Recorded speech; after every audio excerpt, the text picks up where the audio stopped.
Well, here I am this morning and I'm quilting my squares. As you can see, I've already quilted 3 of them. But the thing that I like to explain to you is that I put all of these blocks together and then I used my iPad to make a tonal photograph so I could make sure that there were no hot spots or cold spots in the front before I started with the backs. So here's a photo of the front. I've moved all the pieces around, so I think it's okay. And when I change that to a monotone, you can see that there's a couple of blocks that have a lot more light than dark, so I changed them around. So what I did with the backs, I went through my pieces of solid color fabrics and I cut backings out of solid color fabrics that I put on the back. But I did the same thing for that. I took photographs of the solid colors in a monotone so that I could tell that there wasn't going to be a lot of hot spots or dark spots or light spots in one corner. So here again are the backs in color. I think they're okay, but when it's a monotone, you can see that there's some darks together and too many lights. So I just vary them up a bit until I'm happy. And so now I'm at the stage where I'm going to be quilting. And I have quilted these 3 already, but before I finish them, because it's so fast to do this quilting, I'm going to be done in like half an hour. All right, so I cut a piece of backing just slightly bigger than the front. And these fronts are 15 1/2 inches. So I cut the backs between 16 and 16 1/2. They're not exactly square because they get trimmed off at the end. And so what I do is pin them up on the wall. I know that I've got a corner that I want to stay in the corner, so I always put a pin in the corner when I take it away from the wall. All right, so I'm going to take this away from the wall. I'm going to take the pin that's holding it and I'm going to put that in the upper left-hand corner because I want to make sure that that stays in that corner when I bring it back to the wall. All right, now I'm going over to the ironing board because these fronts are pressed, but the backs are not pressed.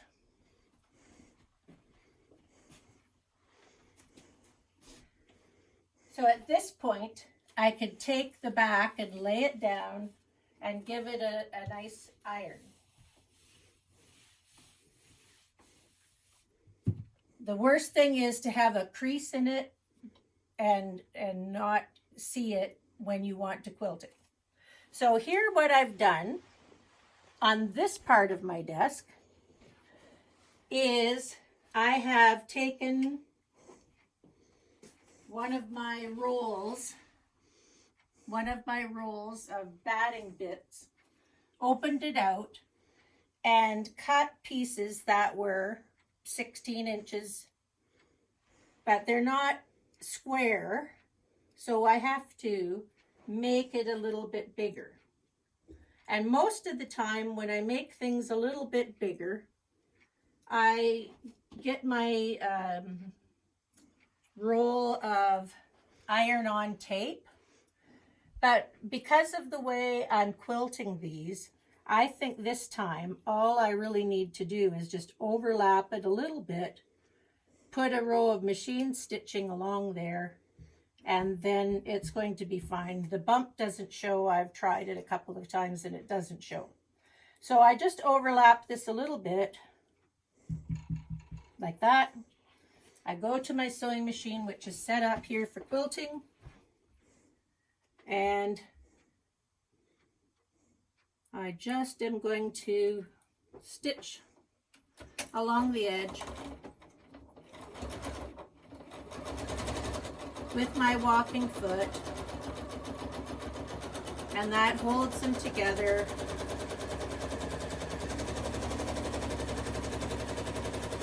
And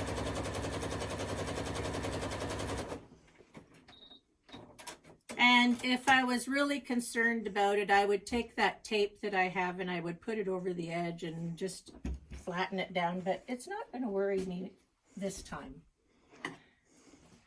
Sometimes if there's a lot of extra batting on the back, I'll just take my scissors and trim that off.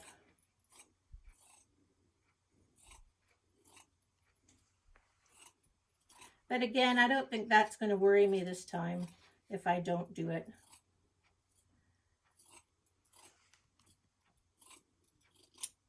There. So now I have a piece that's going to be big enough. I bring from the ironing board my backing. I put it on there. And with my rotary cutter, I just make sure that I can see where the edge is. So I trim off those little bits and pieces. Not a problem. And I turn it over. I like to do this over here too. I turn it over. Remember the pin in the corner? It still is in the corner. I lay that down on top. And this is really helpful. I press it to the batting. And it's not iron-on batting, but the warmth of the iron holds it in place while I quilt it. I mean, these squares are only 15 inches. They're not going to move very much in quilting them. So once I give it a press, then I'm going to come over to the sewing machine and sew it. But I just want to show you how I'm going to do that. It's a very easy quilting pattern that I've picked. You look at this and there's squares. So I'm starting here.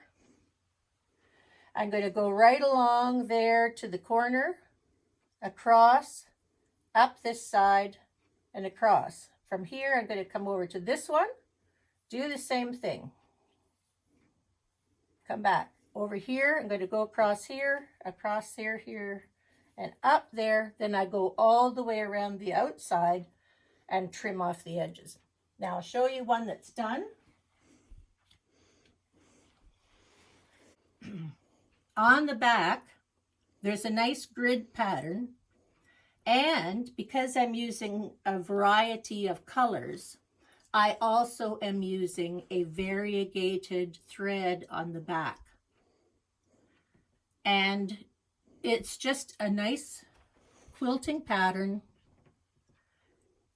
It's easy to follow the lines of the pattern on the front and see how it just suits the front.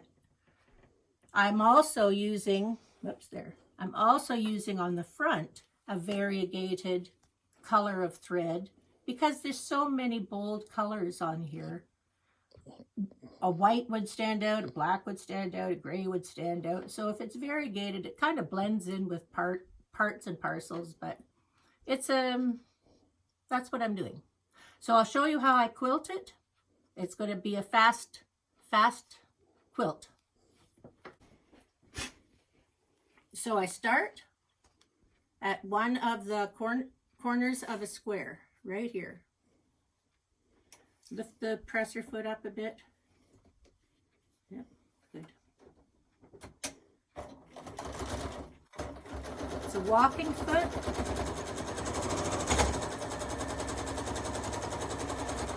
I know my corners and points don't match very well, but that's serendipity in this case.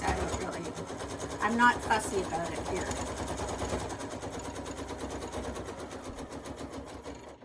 So I stop at a corner of a block, square block.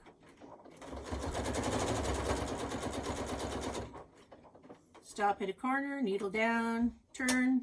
Here's my pin, I put it back in there. That's my upper left-hand corner.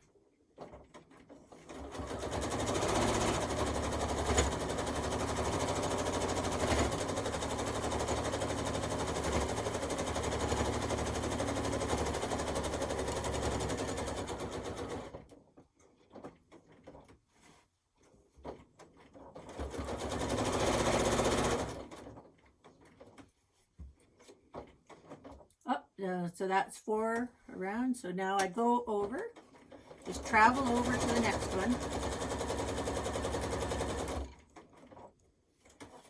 And then go down the, really off.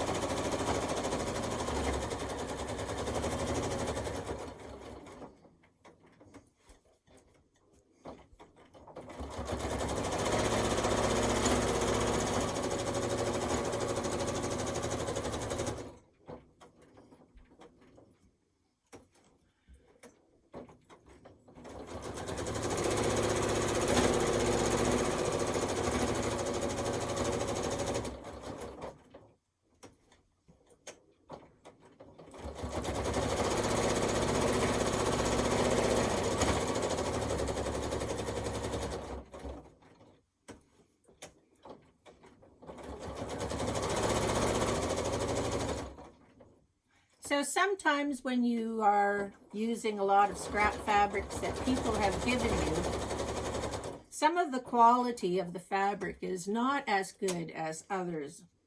And I must admit, this quilt, there's quite a bit of really thin, not so sturdy fabrics. And I put them together. And this quilt is going to be a campfire quilt.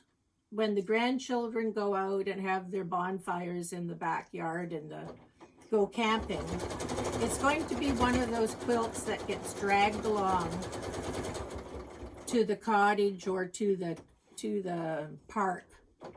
And it's not going to be like a bed quilt for the first baby in the family. It's not going to be a precious quilt, but it will be a nice warm quilt to curl up in a tent, in the back of the car. So there I am done. Now I'm just going to make my once around the edge. And you see, that doesn't take very long at all.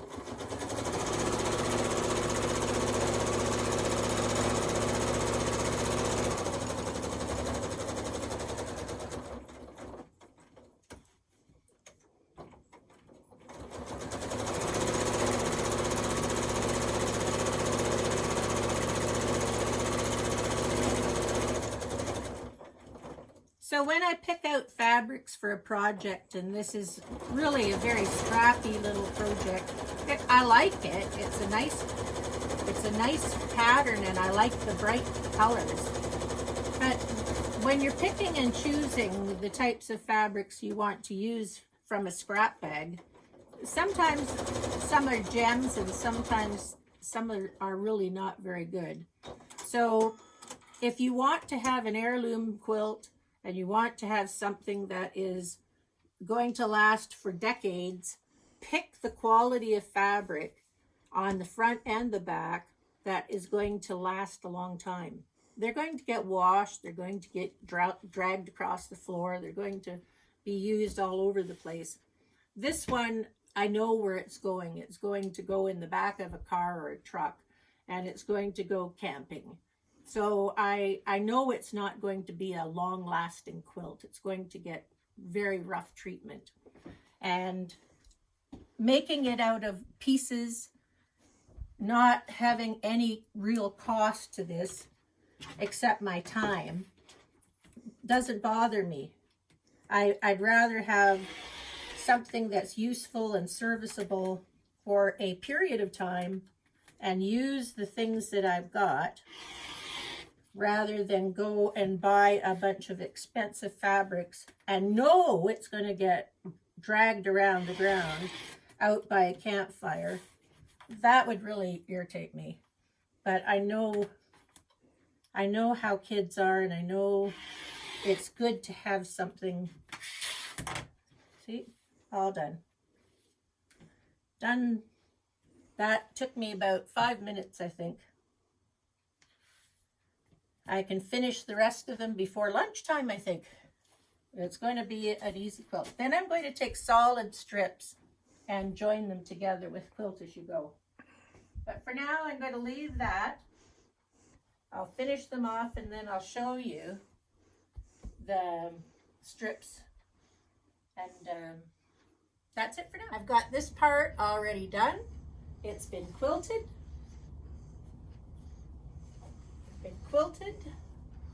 Put together this part, and now I just have these 3 pieces to put together.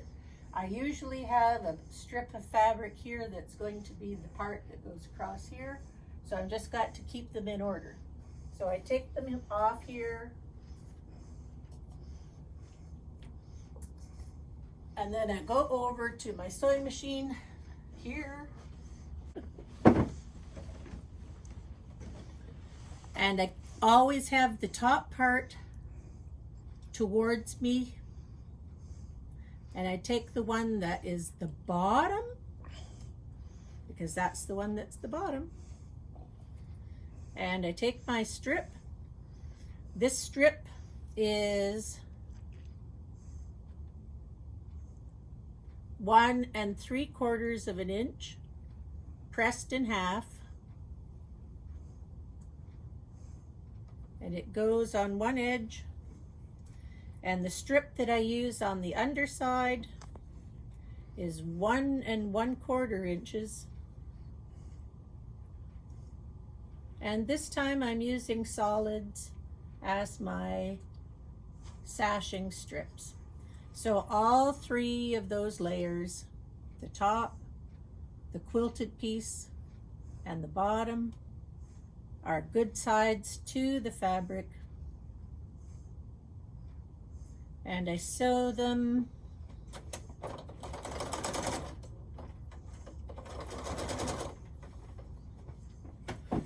too close.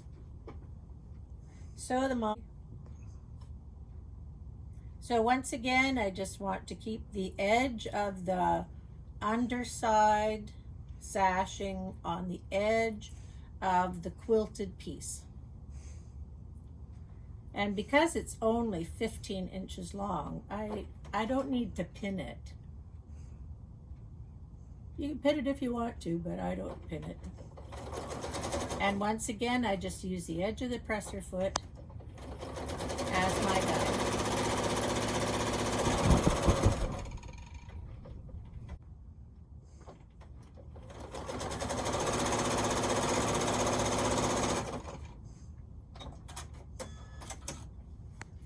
So then I flip this up, open it out, look at the back, make sure everything is trimmed nicely back there.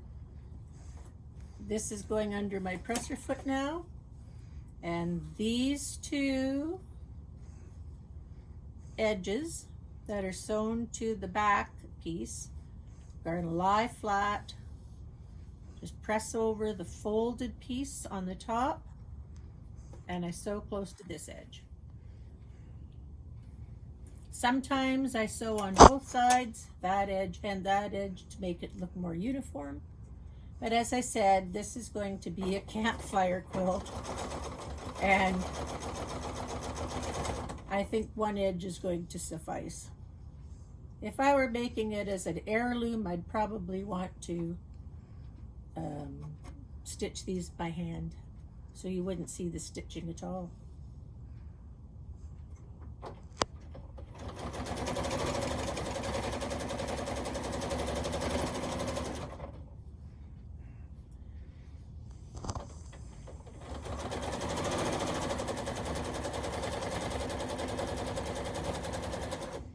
So these kind of quilts are really fast and easy. They're good for camping. They're good for all kinds of events. I throw a couple of them in the back of the car. You never know what you're going to wind up with on a wintry day in a snowstorm when you're driving. So some of you might not have that problem. So here's the next one. I'm just going to put this one on too.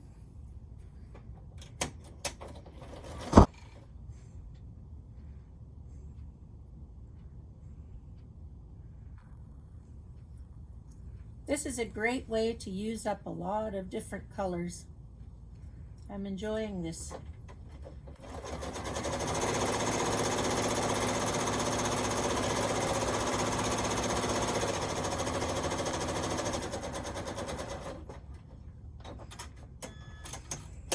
Sometimes when you do these scrappy quilts, you look at the choices of the color block and the colors you put together with it.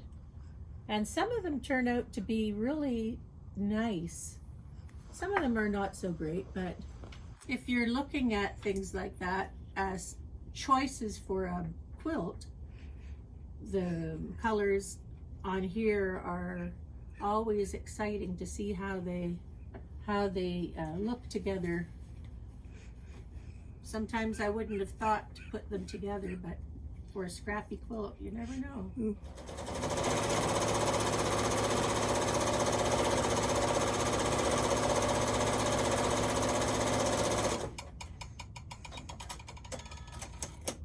Love the little bounce of the spool when I finish a row. Yep, check the back. Yep, good. The one time you don't check the back, you're going to find that you've missed something back there and something is crooked or it's turned over sideways. And then you have to take it apart.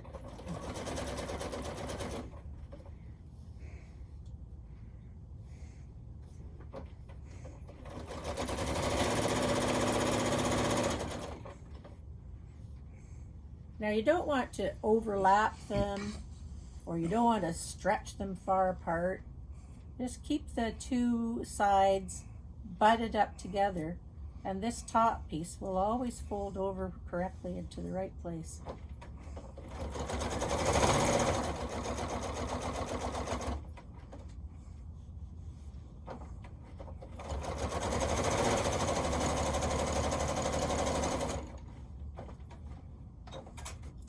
Now I have one more row to sew this piece together with the one that's on the wall, but I need to first of all just take my ruler and cut off these little edges that are there and make them even. And that's an easy thing to do because this ruler stretches over both of those center pieces. If I keep my ruler straight. Here. So this one is going to go on the side of that one. I put this way because this is the side. This is the side that's going to go up next to that one.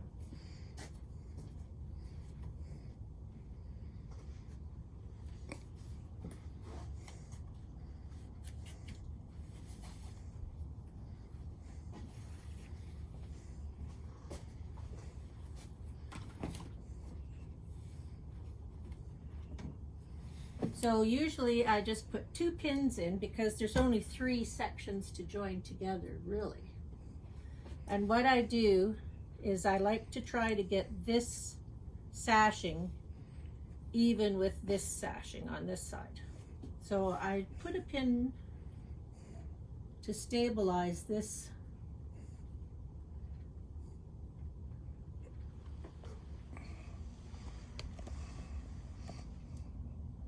That part, so that stays where I want it.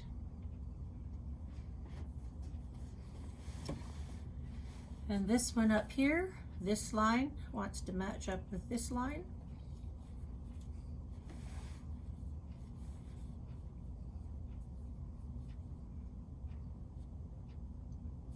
Then I put the edges together and just put a pin there to hold the lines together.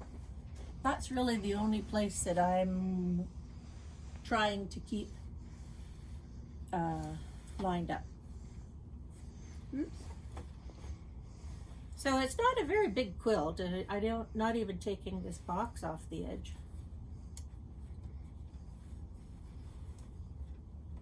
Same process to join the rows together as you join the blocks together. keep the edge of the sashing on the edge of the piece underneath it. Use the presser foot guide as your guide, and just sew down the side.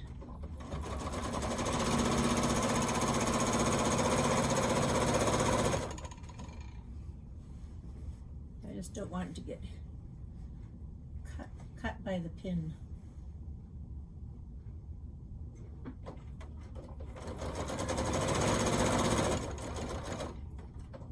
Take the pin out when I get there.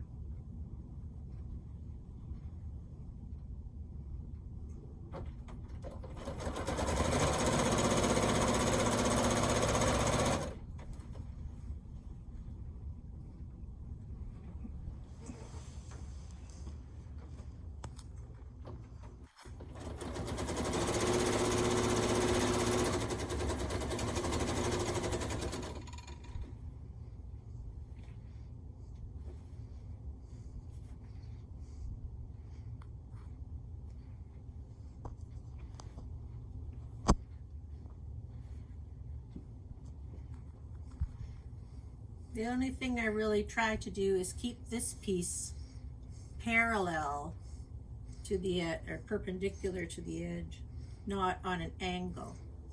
And it works a lot better that way.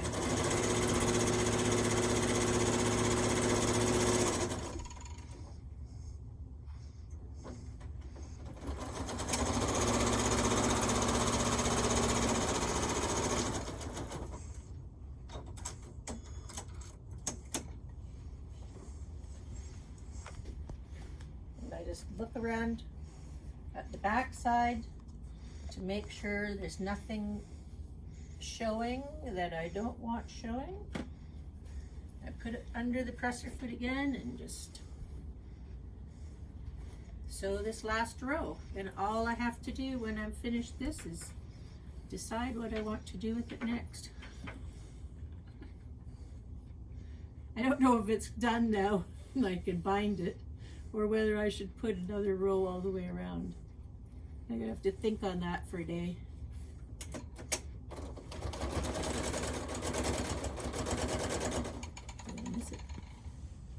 Sometimes if these are too big, I just fold this side over one fold. They get in my way.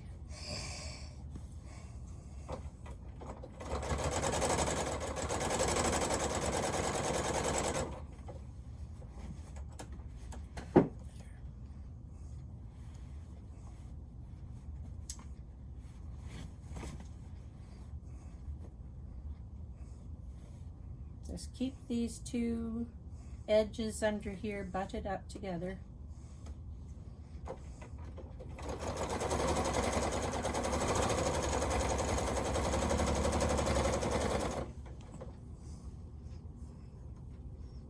Doesn't matter if it's a small quilt like this or a great huge one, it's the same process.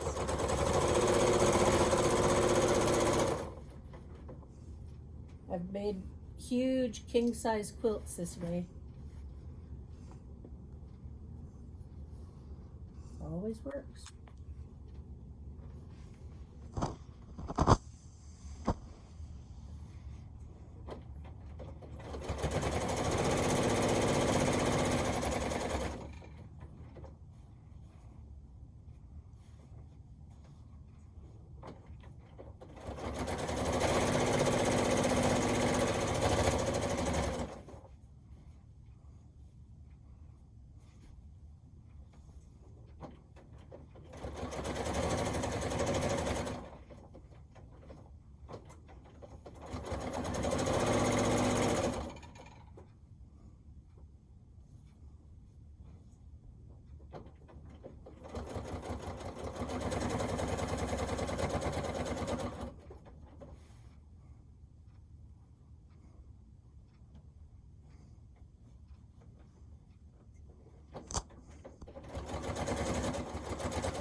I'll just hang it up on the wall for a view.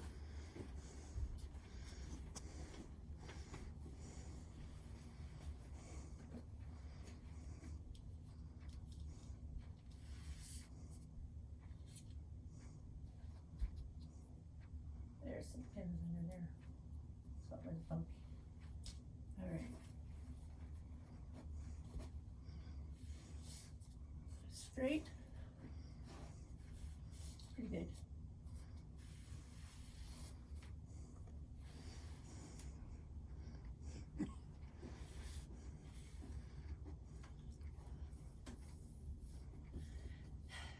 So, there you go. Now I just have to decide whether I want to put another row of blocks all the way around the outside or whether this is going to live that way and I'll just bind it. I think I'll think about it for a day and decide. If I put another row of blocks on the outside, I might make bigger blocks using, that was a 3-inch, maybe using a 5-inch block in the center and making all of those economy blocks bigger. It is 60 inches, 15 inches times 4 is 60 inches by 15, 45. So they always come out a nice shape and size.